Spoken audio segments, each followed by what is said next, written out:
Почитувани гледачи, вие сте со регионалните вести на телевизија Кисименада. Во нив ќе гледате. Извршени анализи во Тетовскиот центар за јавно здравје, при што првичните параметри се во ред, но се вршат и дополнителни испитувања.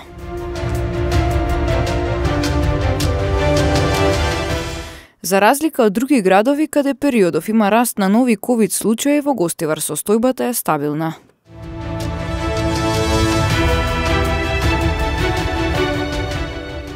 Со пригодна свеченост одбележана една година работа на воспитно-поправниот дом во Волковија.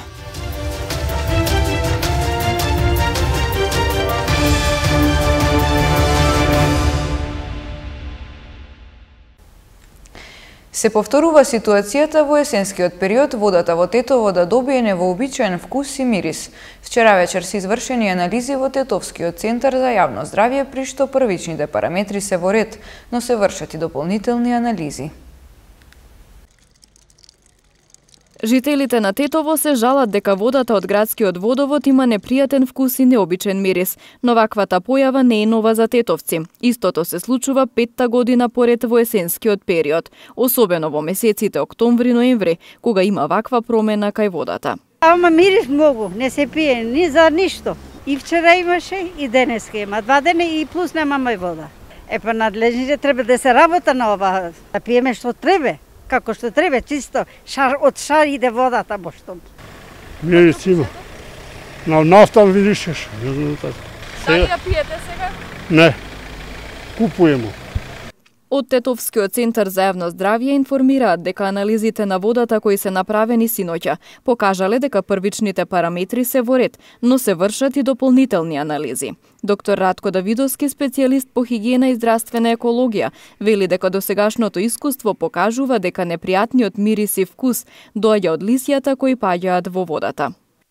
Досега непријатниот мирис и вкус доаѓаше од вегетацијата, односно најмногу од лисјата од дрвјата што паѓаат во зафатот на водата кај местноста Лешница.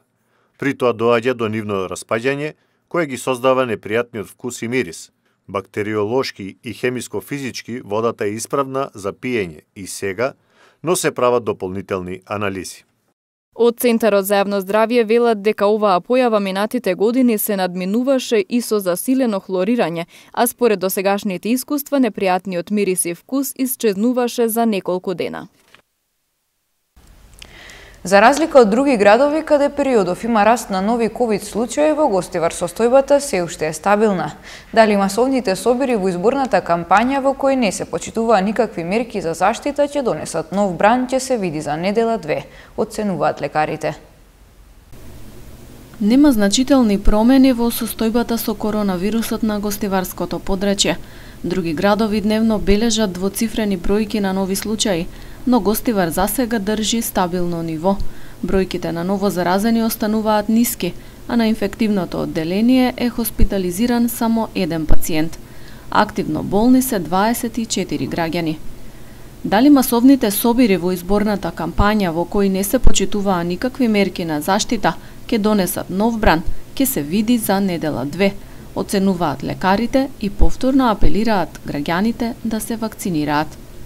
Бидејќи инкубацијата е од 2 до 3 недели на овој вирус, значи чекаме да видиме како ќе се види. Камо да биде вака, да остане, ние ќе бидеме најсреќни како лекари и да бидат здрави и живи, фактички сите пациенти, односно цел народ во Гостивар. Пак ќе апелирам, значи вакцинацијата многу е значајно да се луѓето да се вакцинираат, затоа што ако не се оформи колективен имунитет, а колективниот имунитет се оформува со вакцинација или со прележување, ама со прележување може да и летално да заврши. Пред 2 дена на инфективното одделение почина пациент дијагностициран со ковид на возраст од 77 години. Во болница бил донесен во многу тешка состојба, а претходно бил лекуван во домашни услови повеќе денови. Сега јас не ги паѓам матичните лекари, тие си сепак и тие колеги мои, али ако посумњат, значи на корона, да не ги чуваат дома, него да ги пуштат или да ги тестираат, за да знаеме ние понатака што да преземеме. Затоа што пациентот што почина беше лекуван 7 до 10 дена во домашни услови и фактички дојде со многу ниска сатурација тука, со 49, не успеавме да го, ние ја вратиме сатурацијата до негде 60-70, ама понатака цело време беше подкисло, за жал екзитира. Според статистиката на Министерството за здравство во општините Гостивар, Врапчиште и Маврово ростуше. Од почетокот на пандемијата потврдени се вкупно 8008 позитивни на коронавирус. Како оздравени се евидентираат 7602 лица, а од последица на ковид починале 382 пациенти. Во однос на имунизацијата, Гостивар и натаму останува регион со најнизок процент на вакцинирани. 2 дози вакцина против корона примиле 32,5% од граѓаните над 12 годишна возраст. Микробиологот Никола Пановски изјави дека тестирањето за COVID-19 треба да се прави само кај оние ученици кои имаат симптоми на вирусот, бидејќи како што вели само на тој начин може да се спречи ширењето на пандемијата во училиштата. Тие тестови јас би ги ставил, ги поделил во училиштата, би се направила мала обука и сите деца што сега ќе имаат мастинки, бесплатно веднаш да се тестираат. Или да се викне детето ако може, или да отидат кај него дома, тие 40.000 или колку имаат. Тестови, мислам, скрининг да правиме ние на 8.000, а во Грција соседна се прави 2 пати неделно на 1.000.000 деца, значи 2 милиона неделно, ние сега по телевизија ќе гледаме како се прави скрининг, мислам, тоа, не знам, со нешто да се занимаваме. Лидерот на опозицијската ВМРО-ДПМН Христијан Мицковски денеска на пресконференција побара брзи предвремени парламентарни избори, велејќи дека тоа е волја на народот по резултатите на локалните избори. Најдобро решение за Македонија е без одлагање брзи предвремени парламентарни избори со почитување на уставните и законски рокови кои ќе обезбедат цврста и стабилна влада за решавање на актуелните проблеми и вадење на Македонија од кризата во која оваа корумпирана влада е втурна. Брзи избори, за кои нема да има алтернатива, затоа што потребна е стабилна влада и надминување на кризите со кои ќе се соочиме. Изборите се светлото од крајот на тунелот и патот до промените кои само тогаш ќе бидат целосни. Брзите избори ќе треба да обезбедат влада која ќе спроведува политики, кои ќе решаваат проблеми и ќе донесат нова тиднина во која веруваме и за која се бориме. Со пригодна свеченост и изложба на рачни изработки на децата штитеници во воспитно-поправниот дом во близина на селото Волковија денеска беше одбележано едногодишното работење на оваа установа. Домот ги има сите услови потребни за достојно згрижување и воспитување на децата. Со изложба на цртежи, рачни изработки, приредба, децата штитеници од воспитно-поправниот дом во близина на тетовското село Волковија, заедно со персоналот денеска одбележаа 1 година од почетокот на работата на оваа установа.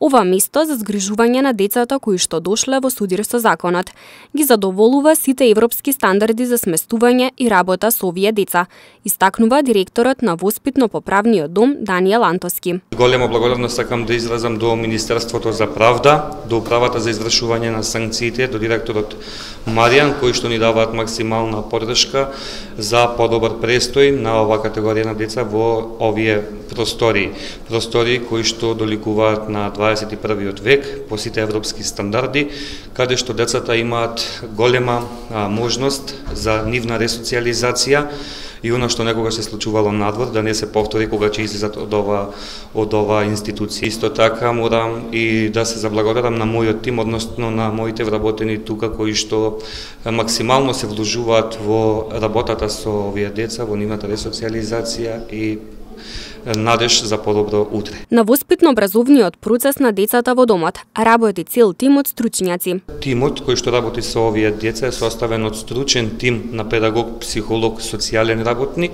и воспитувачи матични на овие деца од секторот за ресоциализација, инструктори од повеќе области каде што децата се устручуваат и за истото добиваат сертификат. Инаку воспитно-поправниот дом во близина на селото Волковија зафаќа површина од околу 16.000 метри квадратни. Има 3 објекти за сместување, потоа приемно оделение, оделение за посети, амбуланта, кујна, трпезарија, перална, едукативно оделение, спортска сала и административен дел за вработените во установата. Објектот е ограден со безбедносна жичена ограда. Во дворот пак сместено е спортско игралиште за кошарка, мал фудбал и ракомет. За изградба на воспитно-поправниот дом се потрошени околу 253 милиони денари. Запленети оружје и муниција во импровизирана работилница во Скопска Топаана. Приведени 2 лица информираат од Министерството за внатрешни работи. Во текот на вчерашниот ден од страна на полициски службеници од Доделот за криминалистичка полиција, сектор за недозволена трговија со дрога, оружје и опасни материи, во содейство со единицата за недозволена трговија со дрога и оружје при СВР Скопје, лишени се од слобода 46 годишниот АЈ и 73 годишниот СЈ и двајцата од Скопје, поради постоење основи на сомнение дека извршиле кривично дело, недозволено изработување, држење и тргување со оружје или распрскувачки материи. По претходно обезбедена наредба од судија на претходна постапка од Основен кривичен суд Скопје, извршен е претрес на дом и помошни простории кај АЈ, каде била лоцирана импровизирана работилница за поправка и изработка на оружје и муниција, при што биле пронајдени 6 ловни пушки, 3215 парчиња муниција за огнено оружје, 67 механизми и делови од огнено оружје за пушки, 3 цевки за пушки, 74 делови од разновидно оружје, 9 затварачи за пушки, 22 кутии со разновидни механизми за пиштоли, 1 дигитална вага за мерење на барут. Исто така, при претрес, кој бил извршен и кај неговиот татко СЈ, кој во моментот престојувал во викенд куќа во село Раштак, биле пронајдени 1 полуавтоматска пушка, 1 ловна пушка, 1 сигнален звучен револвер, 6 цевки за оружје, 3 дрвени кундаци, 1604 куршуми со долго зрно, 101 куршум ловна муниција калибар 12 мм, затворач за оружје, куршуми за маневарска муниција, 499 куршуми ловна муниција калибар 16 мм, 4 пакувања со иницијални каписли. АЈ и СЈ се приведени во полициска станица и по документирање на случајот против нив ќе биде поднесена кривична пријава за извршено кривично дело по член 396 од Кривичниот законник. Син физички го нападнал неговиот татко. Повреден работник, засилена сообраќајна контрола на патиштата во Тетовско-Гостиварскиот регион. Следуваат деталите од полицискиот билтен. Вчера вечер во 22 часот и 30 минути полициски службеници на СВР Тетово лишиле од слобода 51 годишен тетовец, кој околу 21 часот во нивната заедничка куќа во Тетово физички го нападнал неговиот 70 годишен татко, а поради нивни нарушени семејни односи.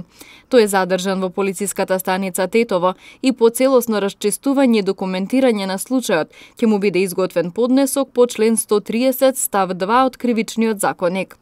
Вчера во 11 часот и 30 минути во СВР Тетово пријавено е дека околу 8 часот, извршувајќи работни обврски во фирма во Тетовско Желино, со тешки телесни повреди се здобил 41 годишникот Тетовско Раотинце, кој веднаш бил пренесен во Тетовската клиничка болница за укажување лекарска помош. Увид извршила екипа од секторот за внатрешни работи Тетово.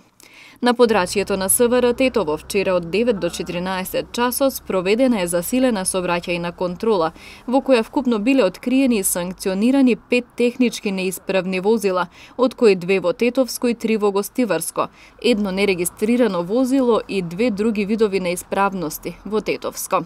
Покрај ова откриени и исклучени од сообраќај биле 11 возачи, 7 од Тетовско и 4 во Гостиварско, од кои 9 кои ги управувале возилата без возачки дозволи и 2 почетници возачи. Во рамките на контролата исто така санкционирани се и 9 непрописно паркирани возила во Тетовско, а 4 биле подигнати од Тетовската пајак служба, како и 14 други видови сообраќајни прекршоци.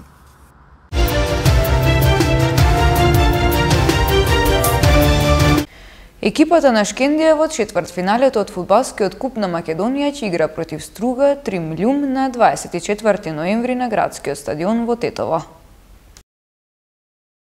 Во просториите на Фудбалската федерација на Македонија беше извршена ждрепката за четвртфиналната фаза од фудбалскиот куп на Македонија. Екипата на Шкендија за противник го доби составот на Струга Тримљум, а дуелот ќе се одигра на градскиот стадион во Тетово на 24 ноември во 13 часот. Од тетовскиот прволигаш може да бидат задоволни од ждрепката, бидејќи имаат противник кој може да се помине, а дополнителна предност ќе биде и домашниот терен. Фудбалската федерација на Македонија поради пандемијата на COVID-19 куп надпреварувањето го организира во само еден надпревар без реванши. Така беше минатата сезона, а по истите правила се игра и оваа година. Доколку на мечот нема победник во регуларното време, тога се преминува директно на изведување на пенали. На останатите надпревари од четвртфиналето на купот ќе играат Пелистер Вардар, Силекс Брегалница Штип и Македонија Ѓорче Петров Шкупи. Сите надпревари ќе се одиграат на 24 ноември во 13 часот, пошто ќе бидат познати 4 екипи кои на пролет ќе играат во полуфиналето.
Почитувани гледачи, тоа беше се за ова издание на регионалните вести. Имајте пријатен ден. Пријатно.